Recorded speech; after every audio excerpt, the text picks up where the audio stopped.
Welcome to episode 582 of the show. Today we're going to look at what to do if the potential customer or client says no. And that's because in the previous episodes we have gone over how if you're tech savvy, it can help with different parts of the sales process. The first part, prospecting, is where we're looking for people to talk to who might be interested in our product or service. How we go about starting conversations with potential customers, finding out what their needs are, their wants, and discovering if our product or service can indeed be helpful to them. So we've gone over in episodes prior to 582, we've gone over how being tech savvy or digital savvy can help with those parts of the sales process. And then we capped it off, I think, yesterday or maybe the day before. That would be either episode 581 or 580 on how we should include a call to action in our communications with potential customers. Yeah, I think that was episode 580. And then in 581, we now went over what a CTA is. And that is a call to action, which is basically the ask, the feedback, the request, or the further action that you'd like the potential customer to take.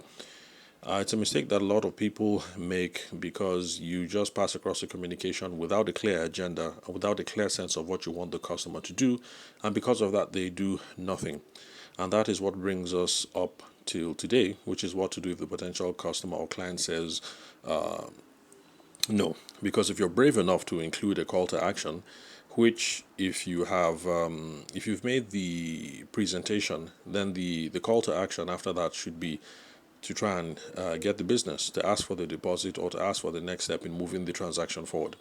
So, what to do if the customer says no? Now, this is something that we ought to tackle today because it's a viable option. It's not every single time that you ask for the sale that the customer is going to say yes.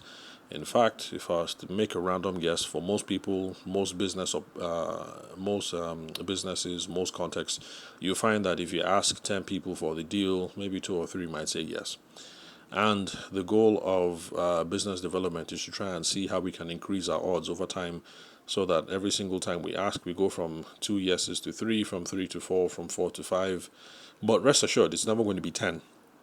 Because if you ask 10 people for the deal and 10 people say yes, then it means that you are too cheap. You need to raise your prices because the value that you're delivering is so absolutely awesome that people would do anything to be in business with you. So unfortunately, people think 10 over 10 is good, but when it comes to sales and business, 10 over 10 is bad. If you're asking 10 people for their business and 10 of them say yes, then actually there's a problem there with your pricing, with your value. People are walking away with a steal, so you have to review. So the goal is never to get to 10 over 10. What's the adequate mix? Well, that will depend on the industry, the context, and so that's something that we're going to determine in future episodes. And for those of you who are going to have coaching conversations with, is something that we're going to address on a case by case basis. So where was I? Okay, yes. So what to do if the potential customer says no?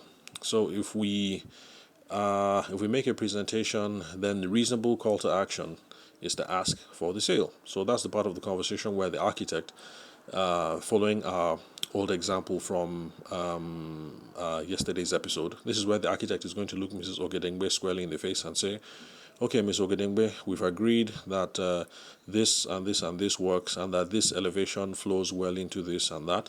So if there's no other problem, Ms. Ogedengbe, the next step is for you to pay a deposit of 2.5 million so I can engage the draftman and we can clear the land and we can start mapping out the site where the building is going to be for the poultry. So yeah, I know that sounds kind of long-winded, but I trust that you guys get the point.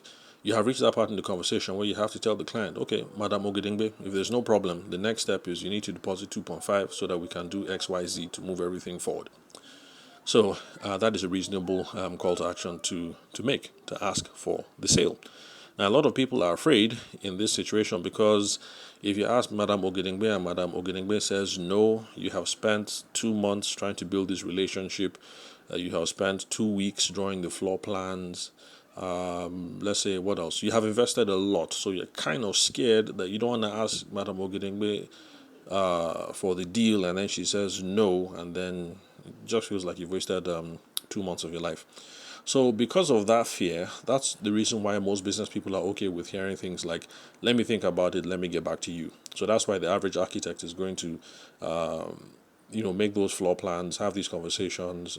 Again, forgive me, architects who are listening. I don't know how your business works, but I'm just freestyling here.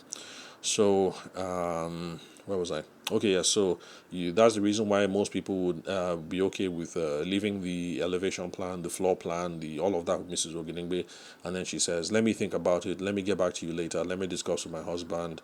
Blah blah blah. All those sorts of things. So it's because people are afraid of hearing no. Now, is this such a bad thing when a customer says no? The answer to the question itself is no, because it actually is a good thing when the customer says no. If you ask for the sale and the customer says no, then it means that we have missed something from an earlier part of the sales process. Let me repeat. If the customer says no, it actually is a good thing, because when they say no, it means that we have missed something that should have gone on right earlier in the sales process. Now, if this is the case, that we missed something when we were having the conversation with Miss Ogidengbe over building her poultry farm or the factory or whatever, then we are better off hearing about it now rather than in 3 weeks down the line or 3 months down the line. She now calls you up and she says, "I'm sorry, but we decided to go with someone else," or "I'm sorry, my husband said this, my boss said this, my wife said this, my colleague said this, my sister said this, they decided we should go in another direction, blah blah blah," and all the usual excuses that we're used to hearing. If we have missed something, you're better off hearing about it now than 3 weeks later or 3 months later. And this is why. If you hear no now, then you have time to come up with another course of action. You have time to try and diagnose the deal, to try and have a conversation with Ms. Okenengbe and try and figure out exactly what it is that went wrong. Because the chances are, if you have made the presentation at this meeting right now and you asked for the sale right now, if she tells you no right now, the chances are she hasn't committed to someone else to build the factory or to build the poultry. So if you hear no now, you can actually start backtracking to try and figure out exactly what it is that you missed or what it is that you did wrong in the sales process. Another thing is this: if you hear no now, you also have time to gracefully dust yourself off and start looking for other potential customers to have a conversation with. If you leave the presentation or the elevation with Ms. Ogedengbe now, and then 3 weeks later she calls you up and says, "My husband said we should go with someone else," or "My business partners are much more comfortable with going with Kunle instead of you," and it means you've wasted enormous time and opportunity cost that you could have used to invest in other profitable opportunities with your time. So if you heard no today and you didn't want to bother trying to see if you can revive the situation, at least you could have used that time to start looking for other things to do, other people to talk to, ways to, I don't know, brush up your social media or your website or whatever. Anything that you think could have added much more value or profit to your business, rather than calling her today to say, "Madam Ogedengbe, how you doing? It's me, it's your boy Tabishima. I just called to greet you." And then you call next week and say, "Madam Ogedengbe, it's me, it's Tabishima. I just say make I greet you."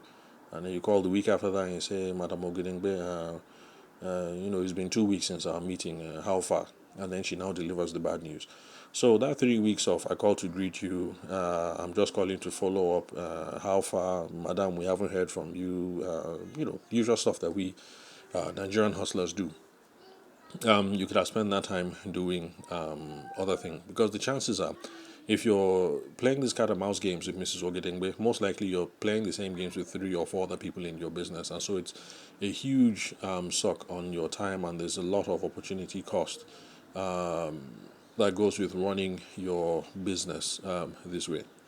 So if a customer saying no today means that we missed out something critical in the sales process yesterday, how do we go about diagnosing that situation?